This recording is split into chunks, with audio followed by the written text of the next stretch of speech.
লক্ষ্মী দেবী ভালো মানুষ, অসংখ্য তার ভক্ত। সরস্বতীর খামখেয়ালে নাগাল পাওয়া শক্ত। পুজো তাকে করতে হবে সপ্তাহে 7 দিনই। তাই বলে যে তুষ্ট হবেন তেমন তো ননিনি। সন্ধে সকাল রাত দুপুরেও সাধতে হবে তোমায়। কোনো মতেই সইবে না তার একটি বেলা কামাই।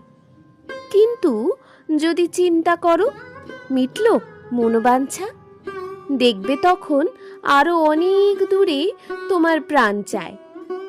হঠাৎ যদি একটি কোনো বর দিয়ে দেন দইবে, ভেবো না সেই ভাগ্য তোমার চিরটাকাল রইবে। দিয়ে আবার ফিরিয়ে নিতে দিব্যি তিনি পারেন। ডান হাতে যা আজকে দিলেন, বাঁ হাতে কাল কারেন। এই জন্যে সরস্বতীর নেই পপুলারিটি। পদ্মবনে একলা তাকে দূরে রাখাই রীতি। লক্ষ্মী আছেন ঘরে ঘরে মা কাকিমার যত্নে। সরস্বতী বৃহস্পতিবার কারুরই তাতে মত নেই। মায়ের পাশে লক্ষ্মী দেবী মন্দিরে জীবন্ত।